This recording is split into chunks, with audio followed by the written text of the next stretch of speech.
မျက်မမြင်မျိုးသမီးလီဆာဟာတက္ကစီစီးဖို့စူးစမ်းရင်ကာမကောက်ကျစ်သူရင်မောင်းတဦးနဲ့မတော်တဆကြုံတွေ့ခဲ့ရပေမဲ့သူမကတော့ဒါကိုလုံးဝမသိရှိခဲ့ပါဘူး။သူမကားပေါ်တက်ပြီးနောက်မှာတော့ရင်မောင်းဟာသူမမိုးဆိုစေရန်ရည်ရွယ်ချက်ရှိရှိနောက်ပြတင်းပေါက်ကိုဖွင့်ချလိုက်ပါတယ်။အဲဒီနောက်မှာတော့သူကစာနာဟန်ဆောင်ပြီးသူမအယုံကြည်လွယ်စေဖို့ရေဘူးနဲ့မျက်နှာတုပ်ပူဝါကိုကမ်းပေးခဲ့ပါတယ်။ဒါပေမဲ့လီဆာဟာမျက်မမြင်ဖြစ်နေလင်းကစားသူမရဲ့အနံ့ခံအာယုံကတော့အလွန်ပဲထက်မြက်လှပါတယ်။ရေဘူးကိုနှက်ခမ်းသားတည်ဆောင်လိုက်တာနဲ့ချက်ချင်းပဲဆေးနှံကိုရရှိသွားခဲ့ပါတယ်။လီဆာကရေတောက်ဖို့ညှင်းဆန်နေတာကိုမြင်တော့ရင်မောင်းဟာဟန်ဆောင်မနေတော့ပဲရေဘူးကိုအတင်းတွန်းပို့ပြီးလီဆာကိုအမြန်တောက်ဖို့ဇွတ်တိုက်ပါတော့တယ်။ကန်ကောင်းကျင်တော့အဲ့ဒီအချိန်မှာပဲကားဟာရှေ့ကလမ်းသွားလမ်းလာတူကိုမတော်တဆတိုက်မိသွားခဲ့ပါတယ်။ရင်မောင်းကအခြေအနေကိုစဉ်းကြည့်တဲ့အခွင့်အရေးကိုသုံးပြီးလီဆာဟာထွက်ပြေးဖို့ကားတကားကိုအမြန်ဖွင့်လိုက်ပါတယ်။မမျှော်လင့်ပဲရင်မောင်းဟာလူသေးအလောင်းကိုချက်ချင်းရှင်းလင်းပြီးသူမကိုတားဆီးကခွေးတကောင်ကိုသာတိုက်မိတာမလို့ဘာပြဿနာမှမရှိကြောင်းအကြောင်းပြခဲ့ပါတယ်။လီဆာဟာကားကိုယ်တွေကိုစမ်းသပ်ကြည့်ပြီးရှေ့လေကမှန်ကွဲသွားစေလောက်အောင်ခွေးကဘလောက်တောင်ကြီးနေလို့လဲလို့တွေးမိသွားပြီးရဲစခန်းကိုဖုန်းဆက်ဖို့ပြင်ဆင်ပါတော့တယ်။လူမိသွားမှာစိုးရိမ်တဲ့အတွက်ရင်မောင်းဟာဖုန်းကိုရိုက်ချလိုက်ပြီးလီဆာကိုကားထဲပြန်သွင်းဖို့အတင်းအဓမ္မဆွဲခေါ်ပါတော့တယ်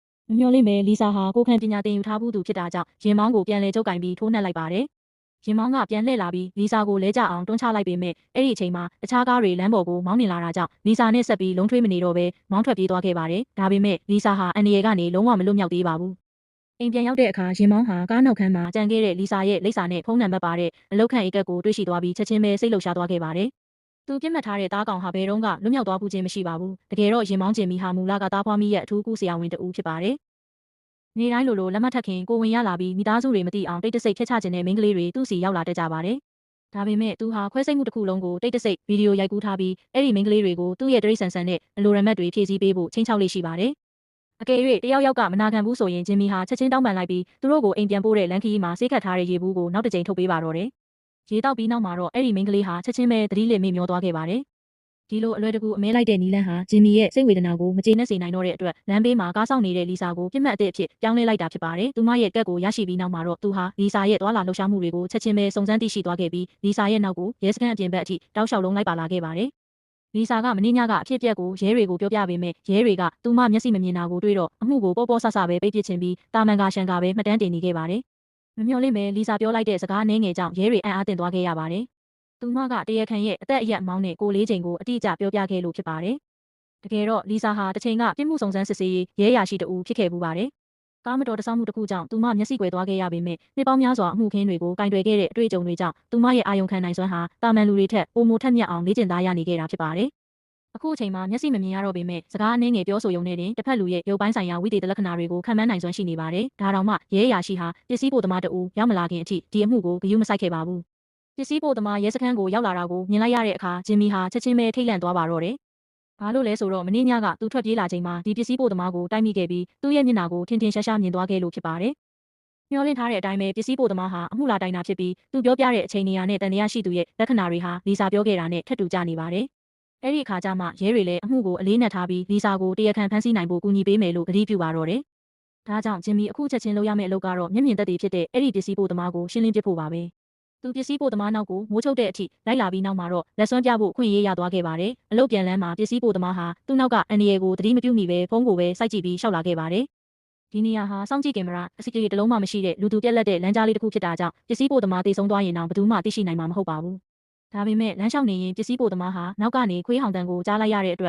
စိတ်ထဲမလုံးမလဲဖြစ်ပြီးအမြန်လျှောက်ပါတော့တယ်။အဲ့ဒီအချိန်မှာဂျင်မီလည်းပုံမနေတော့ပဲနောက်ကနေအတင်းလိုက်ပါတော့တယ်။နနာကိုထွားကြိုက်မှုကွာခြားတာကြောင့်ပစ္စည်းပို့သမားဟာပြန်မခုခံရဲပဲအသက်လူထွက်ပြေးရပါတော့တယ်။ကံကောင်းထောက်မစွာပဲသူဟာဒီပတ်ဝန်းကျင်ရဲ့မြေပြင်အနေအထားကိုကျွမ်းကျင်တာကြောင့်တရားခံမမိခင်လှေကားထောင်တစ်ခုမှာပုံကွယ်နိုင်ခဲ့ပါတယ်။လူဆိုးကသူ့ကိုလိုက်လံရှာဖွေနေတာကိုကြည့်ရင်သူဟာအတန်မထွက်ရဲပဲနေရပါတယ်။အဲ့ဒီအချိန်မှာပဲသူ့ဖုန်းကရုတ်တရက်မြည်လာခဲ့ပါတယ်။ဖုန်းခေါ်ဆိုသူကတော့ဒီအမှုကိုတာဝန်ယူထားတဲ့ရဲအရာရှိပဲဖြစ်ပါတယ်။ပစ္စည်းပို့သမားဟာကြောက်လန့်တကြားနဲ့ဖုန်းကိုချက်ချင်းပိတ်ပစ်လိုက်ပါတယ်။အတန်ပြောက်သွားပေမဲ့ဂျင်မီဟာပစ္စည်းပို့သမားရှိမဲ့နေရာကိုအကြမ်းဖျင်းသိရှိသွားခဲ့ပါတယ်။ဒါပေမဲ့ချက်ချင်းမရှာဖွေပဲအဲ့ဒီနေရာကနေတမင်မဲထွက်ခွာသွားဟန်ဆောင်ခဲ့ပါတယ်။အဲ့ဒီအခါမှပစ္စည်းပို့သမားလည်းအပြင်ကိုအသာချောင်းကြည့်ပြီးလူမရှိတော့တာတေချာမှစိတ်အေးလက်အေးနဲ့လှေကားပေါ်ကဆင်းလာခဲ့ပါတယ်။လူဆိုးကချုပ်ကိုတိုက်ခိုက်ဖို့ပြင်ဆင်ထားတာကိုသူမသိခဲ့ပါဘူး။ခြေလမ်းနှင်းငယ်အကြာမှာပဲဂျင်မီဟာရုတ်တရက်ထွက်လာပြီးသူ့ကိုအုတ်ခဲနဲ့ထုကသတိလစ်သွားအောင်လုပ်လိုက်ပါတယ်။တစ်ဖက်လူအသက်ရှူနေသေးတာကိုမြင်တော့ဂျင်မီဟာအုတ်ခဲကိုပြန်ကောက်ပြီးထပ်မံတိုက်ခိုက်ဖို့ပြင်ဆင်ပါတယ်။ကံကောင်းစွာနဲ့ပဲအိမ်နီးနားချင်းမျိုးသမီးတဦးအချိန်မီရောက်ရှိလာတာကြောင့်ပစ္စည်းပို့သမားဟာအသက်ဘေးကနေတီတီလေးလွတ်မြောက်သွားခဲ့ပါတယ်။ဒါပေမဲ့ဒီတစ်ချိန်ကြာရှုံးခဲ့ရုံနဲ့ဂျင်မီဟာလက်မလျှော့ပဲအိမ်ကိုတယောက်တည်းပြန်လာမဲ့လီဆာကိုထပ်မံပြစ်မှတ်ထားစောင့်ကြည့်နေပါတော့တယ်။သူမနောက်ကိုလိုက်နေတဲ့မရင်းကောင်ရန်ကနေလွတ်မြောက်ဖို့မျက်မမြင်မျိုးသမီးဟာဖုန်းကင်မရာကိုတိတ်တဆိတ်ဖွင့်လိုက်ပြီးရထားတွဲစီကိုချိန်ထားခဲ့ပါတယ် ပြီးတော့လိုင်းရဲ့တစ်ဖက်မှာရှိနေတဲ့ပစ္စည်းပို့ဆောင်သူကသူမကိုလမ်းပြပေးဖို့အဲ့ဒီဗီဒီယိုကိုအသုံးပြုခဲ့ပါတယ်။ဖုန်းကိုဖြည်းဖြည်းချင်းရွှေ့ရင်းနဲ့ရထားရဲတစ်ခုလုံးကိုရှာဖွေပြီးတဲ့အထိနောက်ဆုံးမှာတော့မဒိန်းကောင်ရှိနေတဲ့နေရာကိုအတည်ပြုနိုင်ခဲ့ပါတယ်။သူဟာလီဆာရဲ့မျက်နှာချင်းဆိုင်တဲ့မှာထိုင်နေတာဖြစ်နေပြီး3ပေလောက်ပဲကွာဝေးပါတယ်။ဒါကိုသိလိုက်ရတဲ့လီဆာဟာအလွန်ထိတ်လန့်သွားခဲ့ပေမဲ့သူမဘက်ကလုံးဝတည်ငြိမ်နေပုံပြဖို့လိုအပ်ခဲ့ပါတယ်။မဟုတ်ရင်အဲ့ဒီမဒိန်းကောင်ကသူမရဲ့လှုပ်ရှားမှုတိုင်းကိုသတိထားမိသွားနိုင်လို့ပါပစ္စည်းပို့ဆောင်သူဟာလီဆာရဲ့တတိယမြောက်မျက်လုံးအဖြစ်ကူညီပေးနေပြီးရာဇဝတ်ကောင်ရဲ့နှာခေါင်းအောက်တဲ့ကနေလမ်းပြနေတာပါ။မြေအောက်ရထားဘူရာယုံကိုရောက်တဲ့အခါဂျင်မီကလီဆာနောက်ကိုတကားဝအထိလိုက်လာခဲ့ပါတယ်။အဲ့ဒီလူမိုက်ဟာသူမရဲ့နားနာအထိတက်လာပြီးလီဆာရဲ့ကိုသိန်းနှံကိုမမတ်မောမောနမ်းရှူခဲ့ပါတယ်။လီဆာကတော့အနှဲငယ်မျှပင်ကြောက်ရွံ့ခြင်းမပြရဲပဲတည်ငြိမ်ခြင်းအောင်ဆောင်နေခဲ့ရပါတယ်။ပြီးတော့သူမရဲ့လမ်းပြခွေးနောက်ကနေလိုက်ရင်ရထားပေါ်ကနေအမြန်ဆင်းလာခဲ့ပြီးဂျင်မီကလည်းနောက်ကနေကက်လျက်လိုက်လာခဲ့ပါတယ်။အချိန်ထဲမှာပဲပစ္စည်းပို့ဆောင်သူဟာမော်တော်ဆိုင်ကယ်တစ်စီးကိုမှားပြီးမြေအောက်ရထားဘူရာစီကိုအပြင်းနေလာခဲ့ပါတယ်။ည10နာရီရှိနေပြီဖြစ်တဲ့အတွက်မြေအောက်ရထားဘူရာယုံတစ်ခုလုံးမှာလီဆာနဲ့ဂျင်မီကလွဲလို့လူသူမရှိတလောက်ပါပဲ။ပစ္စည်းပို့ဆောင်သူကလီဆာကိုဖုန်းကိုအရှိတဲ့ချိန်ထားခိုင်းပြီးဗီဒီယိုတွေကနေခဏလောက်စောင့်ကြည့်ပြီးတဲ့နောက်ဘူရာယုံပလက်ဖောင်းရဲ့အစုံမှာလမ်းလျှောက်နေတဲ့လူတစ်ယောက်ကိုနောက်ဆုံးတော့တွေ့သွားခဲ့ပါတယ်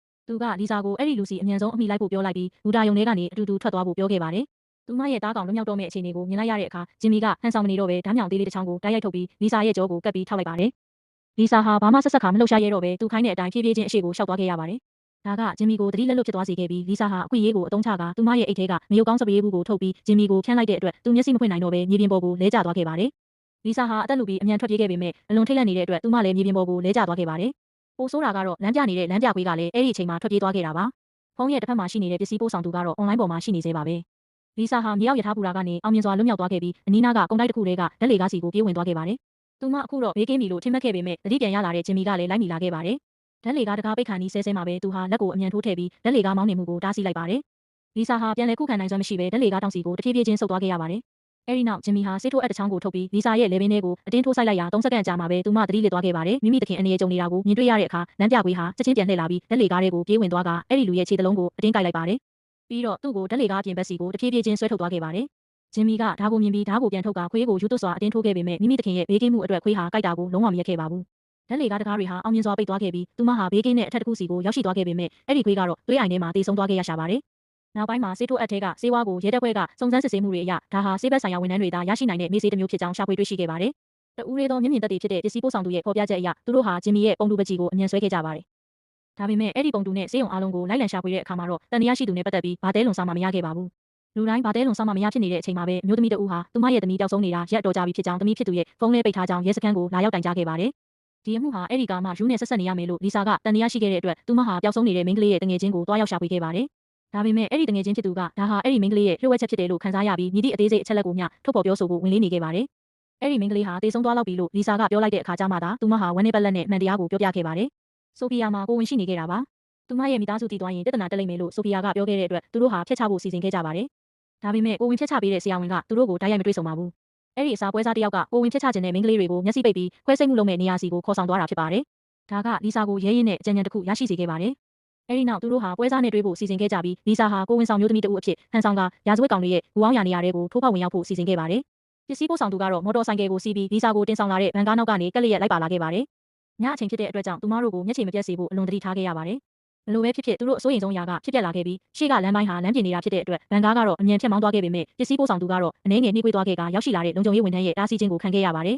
။ဗန်ကားဟာအမြင်အာရုံထဲကနေတဖြည်းဖြည်းပျောက်ကွယ်သွားတာကိုကြည့်ရင်ပစ္စည်းပို့ဆောင်သူဟာအလွန်တော့ကရောက်ခဲ့ရပါတယ်။မကြခင်မှာပဲလီဆာဟာရောက်ရှိရမယ့်နေရာကိုရောက်သွားခဲ့ပါတယ်။ကားပေါ်ကဆင်းပြီးတဲ့နောက်မှာတော့သူမရဲ့မျက်စိပိတ်ပိုဝါကိုဖယ်ရှားလိုက်ပြီးသူမဟာတာမန်လူတစ်ယောက်လိုဟန်ဆောင်နေခဲ့ရပါတယ်။သူမမျက်မမြင်ဖြစ်တာကိုသူတို့သိသွားခဲ့ရင်ပွဲစားကဆရာဝန်ကိုတေချာပေါက်အကြောင်းကြားမှာဖြစ်ပါတယ်။ဒါကကြိုတင်ပြင်ဆင်မှုဖြစ်ပြီးဒါပေမဲ့အဝင်ဝါကနေလူနာခန်းအထိကတော့အကွာအဝေးတော်လန်းလန်းရှိပြီးအကူအညီမပါဘဲနဲ့တော့သူမအဲ့ဒီကိုမရောက်နိုင်တော့ပါဘူး။ဒါကြောင့်သူမဟာတနေသားလှုပ်ရှားမှုကြောင့်ဘိုင်းနာချင်းအောင်ဆောင်လိုက်ရာတန်ရှိရေးမျိုးသမီးတဦးကသူမကိုကူညီတွဲပေးဖို့အမြန်ရောက်လာခဲ့ပြီးအဲ့ဒီလိုနဲ့ပဲမှားမိုက်ပြီးကျင်းမြောင်းတဲ့စင်ကြံလန်းကိုဖျက်တမ်းပြီးတဲ့နောက်မှာတော့လီဆာဟာနောက်ဆုံးတော့ခွဲစိတ်ခန်းကိုရောက်ရှိသွားခဲ့ပါတယ်။မကြခင်မှာပဲဂျင်မီလည်းဝင်လာခဲ့ပါတယ်။ဒါပေမဲ့အဲ့ဒီအချိန်မှာလီဆာဟာမကြောက်ရွံ့တော့ပဲသူမရဲ့မျက်နှာပုံးပူဝါကိုချက်ချင်းဖယ်ရှားလိုက်ပြီးသူမရဲ့မျက်နှာအစ်စ်ကိုပြလိုက်ကနင်တို့ကိုရဲတွေဝိုင်းထားပြီးဆိုဖီယာနဲ့တခြားမိန်းကလေးတွေကိုဘယ်မှာဖမ်းထားလဲဆိုတာကိုပဲပြောတော့နင်အခုဘာမှလုပ်လို့မရတော့ဘူးဟုပြောလိုက်ပါတယ်။ဂျင်မီဟာထိတ်လန့်သွားပြီးအခြေအနေကိုစစ်ဆေးဖို့တကားတွေနဲ့သတင်းပေါက်တွေကိုအမြန်ဖွင့်လိုက်ပါတယ်။ဒါပေမဲ့ရဲတယောက်မှမတွေ့ရတဲ့အခါကျမှသာသူဟာစိတ်သက်သာရာရစွာနဲ့လီဆာစီကိုချင်းကပ်လာခဲ့ပြီးသူ့ရဲ့ခါဘက်ကိုဖြုတ်ကာသူ့ရဲ့တရိတ်ဆန်လိုရမက်ဆန္ဒတွေကိုဖြည့်ဆည်းဖို့ပြင်ဆင်လိုက်ပါတယ်။အခုတော့လီဆာဟာလုံးဝထိတ်လန့်တုန်လှုပ်သွားခဲ့ရပြီးသူမဘလောက်ပဲအကျယ်ကြီးအော်ဟစ်အကူအညီတောင်းပါစေဘေးလူတွေမကြားနိုင်ပါဘူး။ကံကောင်းထောက်မစွာပဲသူမမှာတခြားပြင်ဆင်မှုတွေရှိနေခဲ့ပြီးဂျင်မီကသူမရဲ့လေဘင်းကိုလာကိုင်းတဲ့အချိန်မှာပဲသူမဟာနာရီထဲကနေမေးဆေးအတစ်ချောင်းကိုအမြန်ထုတ်ပြီးဂျင်မီစီကိုထိုးဆိုင်လိုက်ပါတယ်။ဒါပေမဲ့ဒီဆေးပမာဏဟာနင်းလုံးတဲ့အတွက်သူ့ကိုသတိလစ်သွားစေဖို့မလုံလောက်ခဲ့ပါဘူး။ဂျင်မီဟာအလွန်အမင်းဒေါသထွက်သွားပြီးကျမ်းပြင်ပေါ်ကကက်ကြေးကိုတိုက်ရိုက်ကောက်ယူလိုက်ကလီဆာကိုအသေးထိုးတတ်ဖို့အသင့်ပြင်လိုက်ပါတယ် ကန်ကောင်းကျင်တော့အရေးကြီးတဲ့အချိန်ခဏလေးမှာပဲပစ္စည်းပို့ဆောင်သူဟာတခြားသောအဖော်ပေါင်းအချို့နဲ့အတူပြေးဝင်လာခဲ့ပြီးသူ့ကိုအချိန်မီတားဆီးနိုင်ခဲ့ပါတယ်အစောပိုင်းကပန်းနိုင်ကိုမျက်ခြေပြတ်သွားပြီးတဲ့နောက်မှာပစ္စည်းပို့ဆောင်သူဟာဘန်ကားရဲ့လိုင်စင်နံပါတ်ကိုပစ္စည်းပို့သူတွေရဲ့ဂရုချက်ထဲမှာတင်ပေးခဲ့တာဖြစ်ကြောင်းသိရပါတယ်တခြားသောမောင်းနှင်သူအများပြားရဲ့ကူညီမှုနဲ့အတူသူဟာနောက်ဆုံးတော့အဲ့ဒီကားရှိတဲ့နေရာကိုတိတိကျကျရှာဖွေနိုင်ခဲ့တာပါရဲစခန်းကိုပြန်ခေါ်ဆောင်သွားပြီးတဲ့နောက်မှာတော့ဂျင်မီဟာသူကျူးလွန်ခဲ့တဲ့ရာဇဝတ်မှုတွေကိုဝန်ခံခဲ့ပြီးသူ့ရဲ့ဝန်ခံချက်အပေါ်အခြေခံကရဲတပ်ဖွဲ့ဟာပျောက်ဆုံးနေတဲ့မိန်းကလေးတွေကိုလည်းအောင်မြင်စွာကယ်တင်နိုင်ခဲ့ပါတယ်